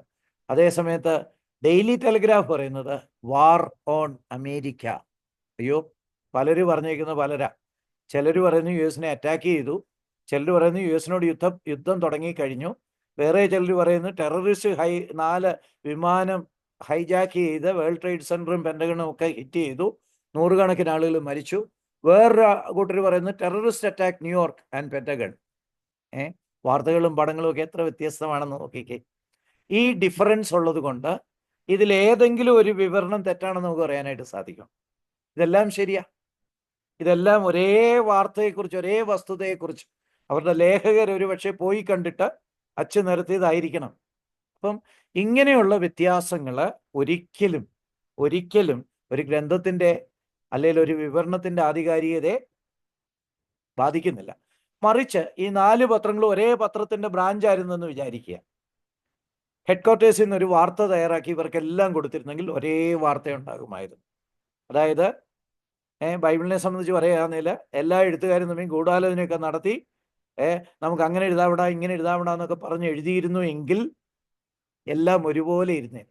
പക്ഷെ ദൈവത്തിന് അതായിരുന്നില്ല വേണ്ടത്. ദൈവത്തിന് ഇൻഡിപെൻഡൻറ്റ് സാക്ഷികൾ അവരുടെ വീക്ഷണകോണിൽ നിന്ന് കണ്ട കാര്യങ്ങൾ എഴുതി മാനവജാതിക്ക് നൽകണമെന്നുള്ളതായിരുന്നു ദൈവത്തിൻ്റെ ഇഷ്ടം. എന്നിട്ട് മാനവജാതി ഇതെല്ലാം തുലനം ചെയ്യുമ്പോൾ സത്യം സമ്പൂർണമായിട്ടും ഗ്രഹിക്കത്തക്ക വിധത്തിലുള്ള ദൈവത്തിൻ്റെ അതിമനോഹരമായിട്ടുള്ള ഒരു സ്കീമാണ് നമ്മൾ കാണുന്നത്. അപ്പം ആന്തരിക ടെസ്റ്റ്, സാക്ഷികൾ തമ്മിൽ കോൺട്രഡിക്ഷൻ ഉണ്ടായിരുന്നുവോ? ഇല്ല, ഒരു കോൺട്രഡിക്ഷനും ഇല്ല. അവർ തമ്മിൽ ഒരു വ്യത്യാസവുമില്ല. കൃത്യമായിട്ട് നമുക്ക് എസ്റ്റാബ്ലിഷ് ചെയ്യാൻ പറ്റും. ഇവർ കോൺട്രഡിക്ഷൻ എന്ന് പറഞ്ഞാൽ ഏത് കാര്യങ്ങൾ പരിശോധിച്ചാലും ഇതിനെല്ലാം വിശദീകരണങ്ങളുണ്ട്. ഞാൻ സമയക്കുറവുണ്ട്, ഏതാനും ഉദാഹരണങ്ങൾ, സാധാരണ ഇവർ പറയുന്ന ഉദാഹരണങ്ങൾ മാത്രം നൽകിയെന്നേ ഉള്ളൂ. ഇവർ പറയുന്ന എല്ലാ, ഇവരുടെ ആരോപണ വിധേയമായിട്ടുള്ള എല്ലാ ഭാഗങ്ങളും ഇതുപോലെ ബൈബിൾ സ്കോളേഴ്സ് പരിശോധിച്ച് അതിനുള്ള എക്സ്പ്ലനേഷൻ ഉണ്ട്. അത് അറിയുന്നത് നമ്മളെ സംബന്ധിച്ച് നമ്മുടെ ഡിഫൻസ് ഓഫ് ഫെയ്ത്തിൽ, നമ്മുടെ വിശ്വാസത്തിൻ്റെ പ്രതിവാദം നടത്തുമ്പോൾ വളരെ കോൺഫിഡൻസോടുകൂടെ പറയാനായിട്ട് നമ്മളെ സഹായിക്കും. ഇനിയും ഇൻ്റേണൽ എവിഡൻസസിൽ മൂന്നാമത്തെ ടെസ്റ്റ്, ഈ സാക്ഷികൾ സത്യസന്ധരായിരുന്നുവോ? ഇവന്മാരെ വിശ്വസിക്കാമോ? നമുക്കറിയാം, കോടതിയിൽ തന്നെ പല വാദങ്ങളൊക്കെ നടക്കുമ്പോൾ സാക്ഷികളെ ഡിമോളിഷ് ചെയ്യാൻ എതിർകക്ഷികൾ ശ്രമിക്കുന്ന പലപ്പോഴും നമ്മൾ കാണാറുണ്ട്. ഈ സാക്ഷികൾ വെറും കള്ളന്മാരാ, കൊള്ളരുതാത്തവരാ, ഇവന്മാർ ഇങ്ങനെ പൈസ മേടിച്ച് സാക്ഷ്യം പറയുന്ന വിദ്വാൻമാരാണ്, ഇവരെ വിശ്വസിക്കാൻ പറ്റില്ല എന്നൊക്കെ എതിർകക്ഷികൾ സാക്ഷികളെ ഡിസ്ക്രെഡിറ്റ് ചെയ്യാൻ, അല്ലെങ്കിൽ അവരുടെ വില കുറയ്ക്കാനായിട്ട് ശ്രമിക്കാറുണ്ട്. എ.ഒ. ഹ്യൂം അതും ആന്തരിക തെളിവ് പരിശോധിക്കുന്ന കൂട്ടത്തിൽ ഉൾപ്പെടുത്തിയ ഒരളവുകോല. സാക്ഷികൾ സത്യസന്ധരാണോ? Where the witnesses truthful? യേശുവിൻ്റെ മരണത്തിൻ്റെ ഒരു തലമുറയ്ക്കുള്ളിൽ രചിക്കപ്പെട്ട 100 കണക്കിന് കയ്യെഴുത്ത് പ്രതികൾ കണ്ടെടുത്തിട്ടുണ്ട്. കർത്താവിൻ്റെ മരണത്തിൻ്റെ ഒരു തലമുറയ്ക്കുള്ളിൽ എന്ന് പറഞ്ഞാൽ ആ വിഷയങ്ങൾ നേരിട്ടറിയാവുന്നവർ ജീവിച്ചിരുന്ന കാലത്ത് എഴുതപ്പെട്ട കയ്യെഴുത്ത് പ്രതികൾ. ഇപ്പം നമുക്കറിയാം, രാജീവ് ഗാന്ധിയെ ബോംബ് വെച്ച് കൊന്നത് നമുക്കൊക്കെ അറിയാം. അപ്പം നമ്മൾ ജീവിച്ചിരിക്കുമ്പോൾ രാജീവ് ഗാന്ധിയെ വെടിവെച്ച് കൊല്ലുകയായിരുന്നു എന്ന് പറഞ്ഞൊരു കഥ ഒരാൾ രചിച്ചാൽ നമ്മളത് പുച്ഛിച്ച് തള്ളത്തേ ഉള്ളൂ. കാരണം നമ്മുടെ ജീവിതകാലത്ത് നടന്ന കാര്യങ്ങളെക്കുറിച്ചുള്ള ഒരു കാര്യമാണത്. അപ്പം യേശുക്രിസ്തു ഉയർത്തെഴുന്നേറ്റ കാലത്ത്, അല്ലെങ്കിൽ യേശുക്രിസ്തു മരിച്ച് ഒരു തലമുറയ്ക്കുള്ളിലുള്ള അനേക കയ്യെഴുത്ത് പ്രതികൾ കിട്ടിയിട്ടുണ്ട്. അപ്പം അതുകൊണ്ട് തന്നെ അന്ന് കള്ളം എഴുതാനായിട്ട് കഴിയുമായിരുന്നില്ല. മാത്രമല്ല, ദൃക്സാക്ഷികളായ 100 കണക്കിന് സമകാലികർ ജീവിച്ചിരിക്കുമ്പോൾ ഒരു നുണ എഴുതാനും പ്രചരിപ്പിക്കാനും കഴിയുമായിരുന്നില്ല. അനേക സാക്ഷികൾ ജീവിച്ചിരിക്കുന്ന ഒരു കാലത്ത് സത്യത്തിനെതിരെ ഉള്ള ഒരു വേർഷൻ എഴുതാൻ ഒരെഴുത്തുകാരനും ധൈര്യപ്പെടുമായിരുന്നില്ല. എങ്ങനെ ധൈര്യപ്പെടും? കയ്യോടെ പിടിക്കത്തില്ലേ? അപ്പം ഈ കയ്യെഴുത്ത് പ്രതികൾ കർത്താവ് ജീവിച്ചിരുന്ന ആ ഒരു തലമുറയ്ക്കുള്ളിൽ തന്നെ എഴുതിയതിൽ നിന്ന് നമുക്ക് മനസ്സിലാക്കാവുന്ന ഒരു കാര്യം, അവർക്ക് കള്ളം എഴുതാൻ കഴിയുമായിരുന്നില്ല. കാരണം അനേക സാക്ഷികൾ ജീവിച്ചിരിക്കുന്ന കാലത്താണ് അവരിത് എഴുതിയതായിട്ട് നമ്മൾ കാണുന്നത്. അപ്പോൾ അതുകൊണ്ട് ആ കാലത്ത് ഒരിക്കലും അവർക്ക് കള്ളം എഴുതാനായിട്ട് കഴിയത്തില്ലായിരുന്നു. മാത്രമല്ല, അവർ ഒരിക്കലും ഉയർന്ന ധാർമ്മിക നിലവാരം നിഷ്കർഷിച്ചിട്ട് അത് അനുസരിച്ച് ജീവിക്കാൻ പാടുപെടുമായിരുന്നില്ല. ഇത് നമ്മൾ ഓർത്തിരിക്കേണ്ട ഒരു കാര്യമാണ്. ഞാൻ നേരത്തെ പറഞ്ഞൊരു ഗ്രന്ഥമുണ്ടല്ലോ, അതിൽ 4 ഭാര്യമാർ, കണക്കില്ലാതെ വെപ്പാട്ടിമാർ, ആ ജീവിതത്തിൽ എന്ത് കാര്യം വേണം ചെയ്യാം, വളരെ മനുഷ്യൻ്റെ പ്ലഷറിനനുസരിച്ച് അവരുടെ സ്വർഗത്തിൽ പോയാലും അതുപോലുള്ള കാര്യങ്ങളെക്കുറിച്ച് പറഞ്ഞിട്ടുണ്ട്. അനേക കാര്യങ്ങൾ എഴുതി വെച്ചിട്ടുണ്ട്. മാനുഷികമായ ഗ്രന്ഥമാണെങ്കിൽ നമുക്ക് അനുസരിക്കാൻ ബുദ്ധിമുട്ടുള്ള ധാർമ്മിക നിലവാരം നിഷ്കർഷിച്ചിട്ട് എഴുതി വെച്ചിട്ട് അതനുസരിച്ച് ജീവിക്കാൻ ഒരാളും പാടുപെടത്തില്ല. പൗലോസ് അപ്പോസ്തലനെ തന്നെ നോക്കുക, റോമാലേഖനം 7-ാം അധ്യായത്തിൽ താൻ നിലവിളിച്ച് കരയുക, വോ അൺടു മീ, അയ്യോ എനിക്ക് നാശം, എനിക്ക് ആകെപ്പാടെ കുഴപ്പമാണ്, ഞാൻ ചെയ്യണമെന്ന് ആഗ്രഹിക്കുന്ന നന്മ ചെയ്യാൻ എനിക്ക് കഴിയുന്നില്ല, എന്നിലൊരു പാപത്തിൻ്റെ പ്രമാണം കാണുന്നു. ഈ പൗലോസ് അപ്പോസ്തലൻ തന്നെയാണ് വളരെ കർശനമായ വിശുദ്ധിയുടെ നിലവാരം എഴുതി വച്ചിരിക്കുന്നത്. ഇപ്പം കള്ളം എഴുതുന്ന ഒരുത്തന് വിശുദ്ധിയുടെ ഉയർന്ന നിലവാരം എഴുതി വെച്ചിട്ട് അതനുസരിച്ച് ജീവിക്കാൻ ഒരിക്കലും പാടുപെടത്തില്ല.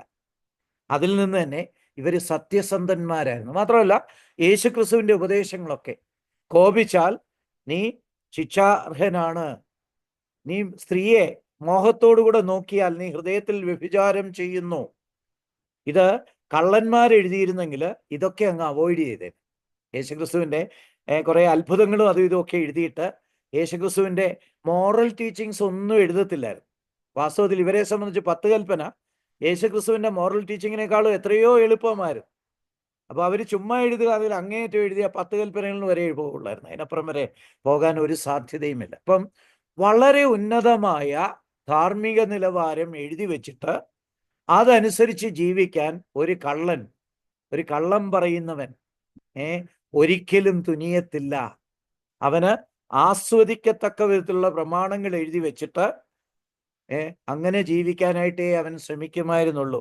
ബൈബിള് വിശ്വസിക്കാവുന്ന സാക്ഷികൾ എഴുതിയതാണ് എന്നുള്ളത് അതിലെ ഉന്നതമായ ധാർമ്മിക നിലവാരം സമ്പൂർണമായിട്ടും തെളിയിക്കുക. ഇത് മനുഷ്യനിർമ്മിത ഗ്രന്ഥമാകാൻ പറ്റത്തില്ലെന്നേ. ഷെയ്ഫർ ബൈബിളിനെ കുറിച്ച് ഇങ്ങനെ പറഞ്ഞിട്ടുണ്ട്, ഇത് എഴുതണമെന്ന് വിചാരിച്ചാൽ ഒരാൾ എഴുതാൻ ശ്രമിക്കാത്തതും എഴുതാൻ ശ്രമിച്ചാൽ എഴുതാൻ കഴിയാത്തതുമായ ഒരു ഗ്രന്ഥമാണ്. ഷെയ്ഫർ അവിടെ കൂടുതൽ ഉദ്ദേശിച്ചത് ഇതിൻ്റെ ആധ്യാത്മികതയെക്കുറിച്ചും ദൈവികതയെക്കുറിച്ചും ഒക്കെയാണ്. ഈ പോയിന്റ് ഓഫ് വ്യൂവിലും അത് കറക്റ്റാ. ഒരാൾ ഉയർന്ന ധാർമ്മിക നിലവാരം എഴുതി വെച്ചേച്ച് അയ്യോ ഞാനും ശിക്ഷാർഹനാണെന്ന് പറയാൻ ഒരിക്കലും ശ്രമിക്കാൻ സാധ്യതയില്ല. ഒരാൾ എഴുതണമെന്ന് ആഗ്രഹിച്ചാലും എഴുതാൻ ശ്രമിക്കത്തില്ല. ഇനി എഴുതാൻ ശ്രമിച്ചാലും എഴുതാൻ സാധിക്കത്തുമില്ല. കാരണം ഒരാൾ ശ്രമിച്ചാൽ ഇത്ര ഉന്നതമായ കാര്യങ്ങൾ എഴുതി വെച്ചേച്ച് ഞാനൊരു കുറ്റക്കാരനാണെന്ന് സ്വയം തെളിയിക്കാൻ ഒരിക്കലും ശ്രമിക്കത്തുമില്ല. അപ്പം ഇത് വളരെ അതുല്യമായ ഒരു ഗ്രന്ഥമാണ്. ഇതിൻ്റെ വില ലോകത്താർക്കും തീരുമാനിക്കാൻ കഴിയാതെ വണ്ണം അത്രയ്ക്ക് വിശ്വസനീയമായ, അത്രയ്ക്ക് ആധികാരികമായിട്ടുള്ള ഗ്രന്ഥമാണ്. മനുഷ്യപ്രകൃതം പാപനിബിഡമാണ്. വികൃതമായ കാര്യങ്ങൾ ചെയ്യാൻ അത് മനുഷ്യനെ പ്രേരിപ്പിക്കുകയേ ഉള്ളൂ. മനുഷ്യനൊരു ഗ്രന്ഥം ചമച്ചാൽ, അല്ലെങ്കിൽ നിക്ഷിപ്ത താല്പര്യമുള്ളവനൊരു ഗ്രന്ഥം ചമച്ചാൽ അവന് അനുകൂലമായ, അവൻ്റെ പ്ലഷറിന് അനുകൂലം, അവൻ്റെ സുഖാനുഭോഗത്തിന് അനുകൂലമായിട്ടുള്ള കാര്യങ്ങളെ എഴുതാൻ സാധ്യതയുള്ളൂ. ഇനി മറ്റൊരു കാര്യം, കള്ളം പറയാൻ തയ്യാറായിരുന്നുവെങ്കിൽ സുഖഭോഗ ജീവിതത്തിന് സൗകര്യപ്രദമായ കൽപ്പനകളെ അവർ രേഖപ്പെടുത്തുമായിരുന്നുള്ളൂ. സുഖകരമായിട്ട് ജീവിക്കണം, ജീവിതം ആസ്വദിക്കണം. മാത്രമല്ല ഇവിടുന്ന് സ്വർഗത്തിൽ പോയാലും അവിടെ ഇതുപോലൊക്കെയുള്ള കാര്യങ്ങളായിരിക്കും എന്നൊക്കെ എഴുതി വെച്ച് സ്വയം സംതൃപ്തി അടയാനായിട്ട് ശ്രമിക്കുമായിരുന്നു. പക്ഷേ ബൈബിളിൻ്റെ എഴുത്തുകാർ അങ്ങനെ ശ്രമിച്ചായിട്ട് നമ്മൾ കാണുന്നില്ല. മാത്രമല്ല അവരിൽ ഭൂരിഭാഗവും ക്രിസ്തുവിനെക്കുറിച്ച് പഠിപ്പിച്ചതിൻ്റെ പേരിൽ രക്തസാക്ഷികളായി. ഇത് നമ്മൾ ഓർത്തിരിക്കണം. ഇത് എഴുതുമ്പോഴേ ഇവർക്കറിയാം ഞങ്ങൾ എഴുതിയാൽ ഞങ്ങളെ കൊല്ലും. മാത്രമല്ല പലരെയും കൊല്ലുന്നത് അവർ കണ്ടിട്ടുണ്ട്. യാക്കോബിനെയൊക്കെയാണ്, സ്തെഫാനോസ് അതുപോലെ യാക്കോബിനെയൊക്കെയാണ് ആദ്യം കൊല്ലുന്നത്. ഈ മിക്ക ഗ്രന്ഥങ്ങളും അതിനുശേഷം ചമയ്ക്കപ്പെട്ടവയാ. കൊല്ലുമെന്ന് തീർച്ചയാ. എന്നാലും വേണ്ടില്ല. പണ്ടാരാണ്ട് പറഞ്ഞ പോലെ തല പോയാലും ശരി ബലേഭേഷ്, സത്യം എഴുതിക്കളയാം. ഇവർ സത്യസന്ധരാണെന്ന് സംശയിക്കേണ്ട ആവശ്യമുണ്ടോ? കർത്താവിൻ്റെ 12 ശിഷ്യന്മാരിൽ 11 പേരും രക്തസാക്ഷികളായിരുന്നു. യോഹന്നാനെ കുറിച്ച് ചിലർ സംശയം പറയുന്നുള്ളൂ. ചിലർ പറയുന്നുണ്ട് യോഹന്നാൻ പോലും ആകുകയായിരുന്നു എന്ന് പറയുന്നവരുണ്ട്. ആദ്യകാല പിതാക്കന്മാരൊക്കെ ഇങ്ങനെയായിരുന്നു.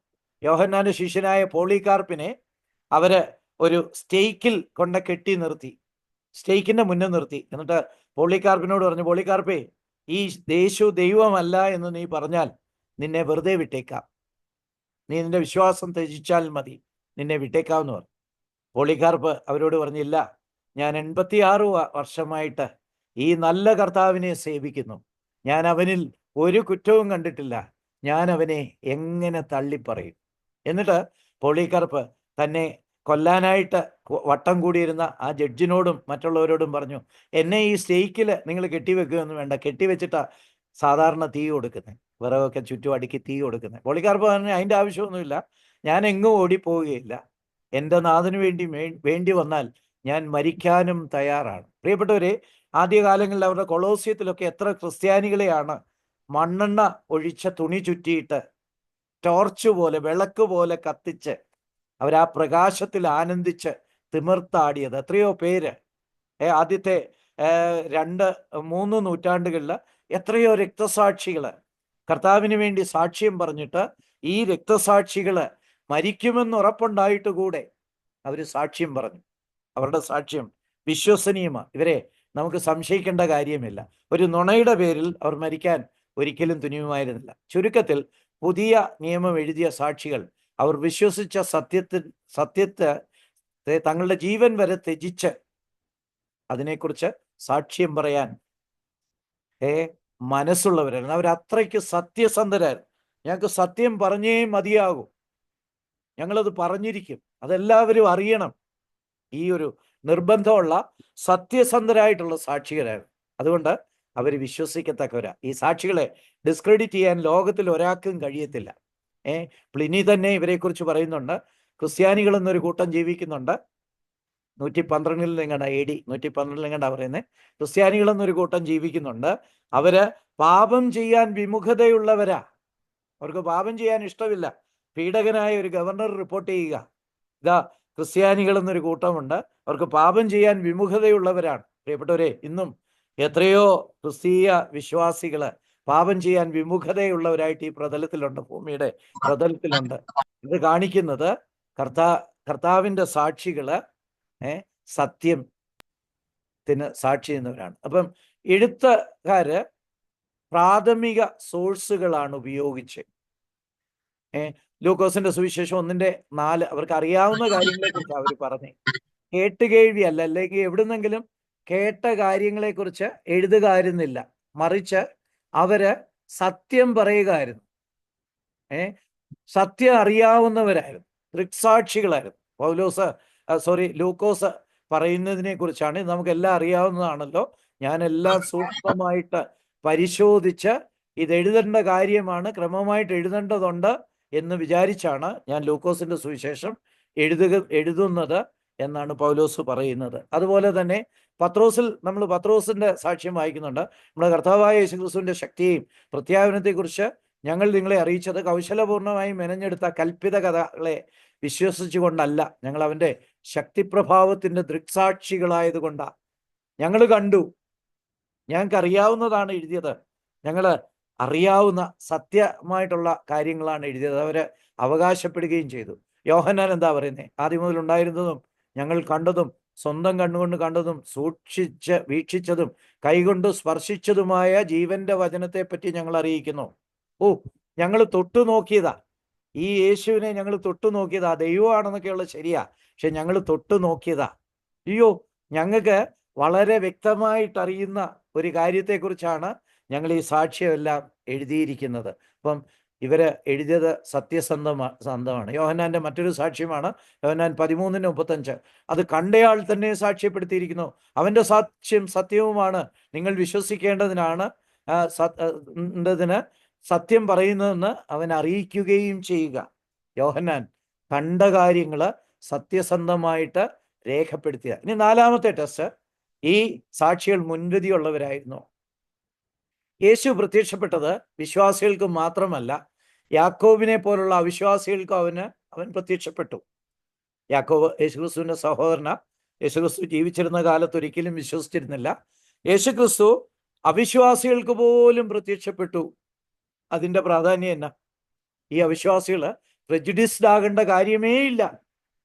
ജീവിച്ചിരുന്ന കാലത്ത് അവരൊരിക്കലും വിശ്വസിക്കാതിരുന്ന ഈ യേശു ഈ യാക്കോവിനും യൂദയ്ക്കും ഒക്കെ പ്രത്യക്ഷപ്പെട്ടെങ്കിൽ, അവർ യേശുക്രിസ്തുവിൽ വിശ്വസിച്ചെങ്കിൽ അവരുടെ പ്രെജുഡിസ് കൊണ്ടല്ല അവർ വിശ്വസിച്ചത്. അവരുടെ പ്രെജുഡിസ് നേരെ എതിരായിരുന്നു. യേശുക്രിസ്തു ദൈവമില്ലെന്നുള്ളതായിരുന്നു അവരുടെ പ്രെജുഡിസ്. ആ പ്രെജുഡിസിനെതിരെയാണ് യാക്കോവും യൂദയൊക്കെ സത്യം എഴുതി വെച്ചത്. അതുപോലെ അന്നത്തെ ഏറ്റവും വലിയ അവിശ്വാസിയായ നൊട്ടോറിയസ് അൺബിലീവർ, തർസോസിലെ ശൗൽ എന്ന യഹൂദ പരീശൻ അവൻ പ്രത്യക്ഷപ്പെട്ടു. പൗലോസിന്റെ പ്രെജുഡിസ് എന്തായിരുന്നു? യേശുക്രിസ്തു ദൈവമല്ല, യേശുക്രിസ്തുവിൽ വിശ്വസിക്കുന്ന ക്രിസ്ത്യാനികൾ ജീവിച്ചിരിക്കാൻ യോഗ്യരല്ല. ഇതുപോലെ ക്രിസ്തീയ വിശ്വാസത്തിനെതിരെ പ്രെജുഡിസ്ഡ് ആയിട്ടുള്ള ഒരു മനുഷ്യൻ, എഗ്നസ് പ്രെജുഡിസ്ഡ് ആയിരുന്നു, എതിരായിട്ട് മുൻവിധിയുള്ളവനായിരുന്നു. അവന് യേശുക്രിസ്തു പ്രത്യക്ഷപ്പെട്ടു. അവൻ പറയുന്ന സാക്ഷ്യത്തില് പ്രെജുഡിസിന് ഒരു സാധ്യതയുമില്ല. അതുപോലെ അവിശ്വാസികളായിട്ടുള്ള സാക്ഷികള് മുൻവിധിയോടുകൂടെ പെരുമാറാൻ ഒരു കാരണവുമില്ല. അതുകൊണ്ട് ഇവരുടെ സാക്ഷ്യം അവിശ്വസിക്കേണ്ട ഒരു സാധ്യതയുമില്ല. അതുപോലെ തന്നെ പുനരുത്ഥാനത്തിന്റെ സാക്ഷികൾക്ക് വ്യക്തിപരമായി ഒന്നും നേടാനില്ലായിരുന്നു. ഞാൻ കഴിഞ്ഞ ക്ലാസ്സിൽ ഓർപ്പിച്ചതുപോലെ വേലുപ്പിള്ള പ്രഭാകരന്റെ കൂടെ നടന്നവർ പലരും ജീവൻ കൊടുത്തു, ശരിയാ. പക്ഷെ അവർക്കൊരു പ്രതീക്ഷ ഉണ്ടായിരുന്നു, വേലുപ്പിള്ള ഒരു ദിവസം ശ്രീലങ്കയുടെ പ്രധാനമന്ത്രിയാകും, ഞങ്ങൾ മന്ത്രിമാരാകും എന്നൊരു പ്രതീക്ഷയുണ്ടായിരുന്നു. മാത്രമല്ല, ഇവര് വനത്തിൽ ജീവിച്ചപ്പോഴും വളരെ റോയലായിട്ടുള്ള ഒരു ജീവിതമായിരുന്നു. വേലുപ്പിള്ള പ്രഭാകരൻ തന്നെ അണ്ടർഗ്രൗണ്ടിലുള്ള വളരെ ശീതളമായിട്ടുള്ള ഒരറയിൽ നല്ല കാട്ടിറച്ചിയൊക്കെ ഭക്ഷിച്ച് അനേക ജോലിക്കാരും ദാസന്മാരും ദാസികളെയൊക്കെ വെച്ച് വളരെ സുഖകരമായ ജീവിതമാണ്. എന്തൊക്കെ കിട്ടുമെന്നുള്ള പ്രതീക്ഷയില്ല. എന്നാൽ ഈ പുനരുദ്ധാനത്തിന്റെ സാക്ഷികൾക്ക് എന്തായിരുന്നു പ്രതീക്ഷിക്കാനുള്ളത്? മരണമായിരുന്നു. No gain personally. അവർക്ക് പണം പ്രതീക്ഷിക്കാനായിട്ടില്ലായിരുന്നു. അവർക്കുള്ളതൂടെ കൊള്ളയടിച്ചു പോകാനേ സാധ്യതയുള്ളായിരുന്നു. വ്യക്തിപരമായിട്ട് സ്ഥാനം അവർക്ക് പ്രതീക്ഷിക്കാനില്ലായിരുന്നു. അവരുടെ ഗുരുനാഥൻ തന്നെ കാണിച്ചു കൊടുത്തത് ദാസ്യത്വത്തിന്റെ നേതൃത്വമാണ്.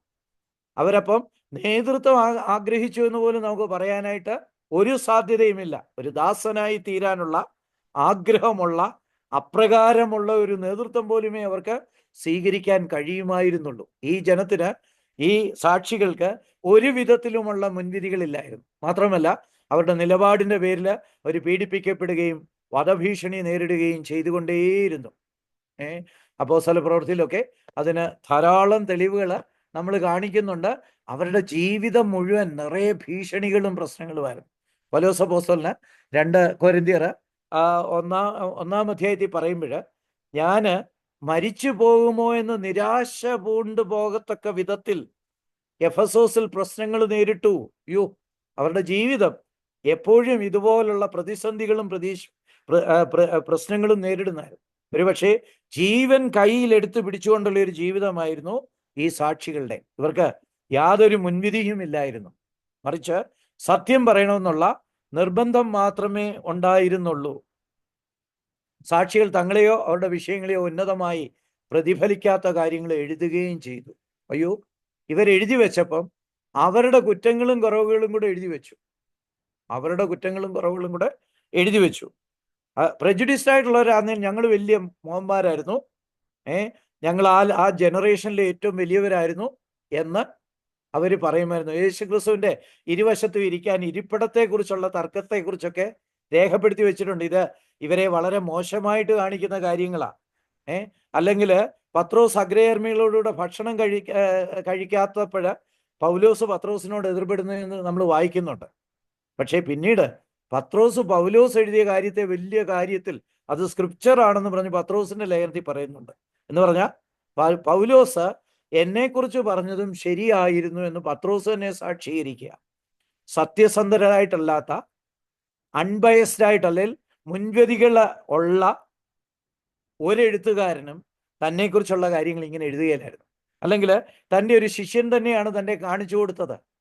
ഇതൊക്കെ എഴുതി വെച്ചത് വാസ്തവത്തിൽ അവരുടെ ലാക്ക് ഓഫ് പ്രെജുഡീസ്, അവർക്ക് മുൻവിധി ഇല്ലായിരുന്നു എന്ന് കാണിക്കുന്നു. അതുപോലെ സ്ത്രീകൾ ആദ്യം കർത്താവിനെ കണ്ടെത്തിയത്, ആ തലമുറയിൽ സ്ത്രീകളെ വളരെ കുറച്ചു കണ്ടിരുന്ന ഒരു തലമുറയിൽ സ്ത്രീകളാണ് ആദ്യം കർത്താവിനെ കണ്ടത്, ആദ്യം സുവിശേഷം പറഞ്ഞത് അവരാണ് എന്നൊക്കെ എഴുതി വെക്കണമെങ്കിൽ ഇവർ സത്യസന്ധതയുടെ ഉസ്താദുമാരായിരിക്കണം.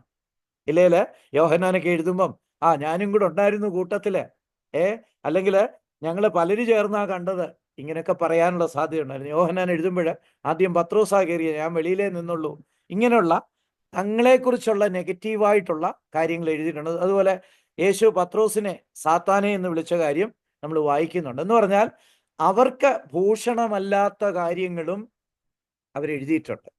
ഇവര് ഒരു ബയസ്സും ഉള്ളവരല്ല കേട്ടോ. ഇവർക്ക് ഒരു മുൻവിധിയുമില്ല, ഒരു പ്രജുഡിസും ഇല്ല. പുതിയ നിയമത്തിലെ സംഭവങ്ങൾക്ക് മതിയായ സാക്ഷികളുണ്ടെന്നും അവരുടെ സാക്ഷ്യങ്ങളിൽ വൈരുദ്ധ്യങ്ങളില്ലെന്നും സാക്ഷികൾ സത്യസന്ധരും പക്ഷപാതമില്ലാത്തവരുമാണ് എന്ന് എയോഹ്യൂംസ് ഉണ്ടാക്കിയ ഒരു പുസ്തകത്തിന്റെ ആന്തരിക സത്യസന്ധത പരിശോധിക്കുന്ന ആ അളവുകോൽ ഉപയോഗിച്ച് പരിശോധിക്കുമ്പോൾ കൈയടിച്ച് സമ്മതിക്കാൻ പറ്റും. Yes, this book is totally reliable, this is divine, this is authentic. ഇത് സത്യസന്ധമായ ദൈവത്തിന്റെ വചനമാണ് എന്ന് ഏതൊരു മനുഷ്യനും ഏതൊരു ചരിത്രകാരനും വിശ്വസിക്കാവുന്ന തരത്തില്ല. ഇന്നത്തെ ചരിത്രകാരന്മാരൊക്കെ തന്നെ പുതിയ നിയമത്തിന്റെ ആധികാരികതയെ അംഗീകരിക്കുന്നുണ്ട്. അവർ യേശുക്രിസ്തുവിൽ വിശ്വസിക്കണമെന്നില്ല, പക്ഷെ ഇതിന്റെ ആധികാരികതയെ അവർ അംഗീകരിക്കുന്നുണ്ട്. യേശുക്രിസ്തു എന്നൊരാൾ ജീവിച്ചിരുന്നു, അദ്ദേഹം സൽപ്രവർത്തികൾ ചെയ്തു, മരിച്ചുയർത്തെഴുന്നേറ്റു എന്ന് തൻ്റെ ശിഷ്യന്മാർ വിശ്വസിച്ചു. വീണ്ടും വരുമെന്ന് പറഞ്ഞിട്ട് സ്വർഗാരോഹണം ചെയ്തു. അതുപോലെ അനേക ഉപദേശങ്ങൾ നൽകി. ആ ഉപദേശങ്ങൾ അനുസരിച്ച് ഒരു കൂട്ടം ജനം ആ കാലത്ത് ജീവിച്ചിരുന്നു. ഇതെല്ലാം ഇന്നത്തെ ചരിത്രകാരന്മാര് കൈയടിച്ച് സമ്മതിക്കുന്ന സത്യങ്ങളാണ്. അതിനാൽ പുതിയ നിയമത്തിന്റെ എല്ലാ എഴുത്തുകാരും എഴുതിയത് വിശ്വസനീയവും വിശ്വാസയോഗ്യവുമാണ്. Authenticity and reliability is establish. Bible ആധികാരികം മാത്രമല്ല, റിലയബിളുമാണ്, ആശ്രയിക്കത്തക്കതുമാണ്. ഇത് ദൈവത്തിൻ്റെ വചനമാണ്. ഇനി നമ്മൾ അടുത്തത് രണ്ടാമത്തേതിലേക്കാണ് പോകേണ്ടത്, ഭൂഗർഭശാസ്ത്രത്തെക്കുറിച്ച്. അത് ദൈവം നമുക്ക് സമയം അനുവദിക്കുകയാണെങ്കിൽ അടുത്ത ക്ലാസ്സിൽ അതിലേക്ക് പോകാം. ദൈവം നമ്മളെ സഹായിക്കട്ടെ. ഡെന്നിസ് ഹവറിന് ഇതുവരെയുള്ള 3 സെഷൻ്റെയും വീഡിയോ റെഡിയാക്കിയിട്ടുണ്ട്. ഞാനത് ഗ്രൂപ്പിൽ ഇടാനായിട്ട് ശ്രമിക്കാം. ദൈവം നമ്മളെ സഹായിക്കട്ടെ. ദൈവം ഈ അവസരം തന്നതിന് ഞാൻ ദൈവത്തോടും അതുപോലെ സഭയോടുമുള്ള എൻ്റെ നന്ദി രേഖപ്പെടുത്തുന്നു. ദൈവനാമം മഹത്വപ്പെടുമാറാകട്ടെ.